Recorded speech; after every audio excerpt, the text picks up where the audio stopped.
ರಂಪ ರಗಳೆಗಳಿಲ್ಲದೆ ಗೌರವಯುತವಾಗಿ ಆ ಚೇರನ್ನು ಬಿಟ್ಟು ಕೂಡ ಕೆಳಗಿಳಿದಿದ್ದಾರೆ. ಅವರ ಮುಂದಿನ ಜೀವನ ಬಹುಶಃ ಅವರು ರಾಜಕೀಯದ ಕಡೆಯ ಕಾಲಘಟ್ಟದಲ್ಲಿದ್ದಾರೆ. ಅವರ ಜೀವನ ಚೆನ್ನಾಗಿರಲಿ ಅಂತೇಳಿ ಹೇಳಿ ನಾನು ಆಶಿಸ್ತೀನಿ, ಹಾರೈಸ್ತೀನಿ ಅನ್ನೋದು ತಪ್ಪಾಗುತ್ತೆ. ಅವ್ರು ಪ್ರಾರ್ಥಿಸ್ತೀನಿ ಅವರ ಮುಂದಿನ ಜೀವನ ಚೆನ್ನಾಗಿರಲಿ ಅಂತ. ಹಾಗೆ ಹೊಸ ಮುಖ್ಯಮಂತ್ರಿಯಾಗಿ ಮಾಧ್ಯಮಗಳ ವರದಿಯಂತೆ ಡಿ.ಕೆ. ಶಿವಕುಮಾರ್ ಅವರು ಪದಗ್ರಹಣವನ್ನು ಇನ್ನು ಕೆಲವೇ ದಿನಗಳಲ್ಲಿ ಮಾಡಲಿದ್ದಾರೆ.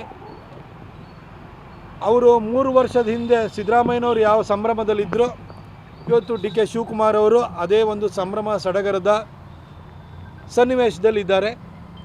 ಅವರಿಗೂ ಕೂಡ ಶುಭವಾಗಲಿ, ಒಳ್ಳೆಯ ಆಡಳಿತವನ್ನು ಕೊಡಿ. ನಾವು ನಿಮ್ಮನ್ನು ಪ್ರತಿನಿತ್ಯವೂ ಕೂಡ ಟೀಕೆ ಮಾಡುವಂತಹ ಒಂದು ಸನ್ನಿವೇಶವನ್ನು, ಸಂದರ್ಭವನ್ನು ಸೃಷ್ಟಿಸ್ಕೊಳ್ಬೇಡಿ ಅಂತ ಹೇಳಿ ನಾನು ಅವರಿಗೂ ಕೂಡ ಕೇಳ್ಕೊಳ್ತೀನಿ ಮತ್ತು ಶುಭ ಹಾರೈಸ್ತೀನಿ.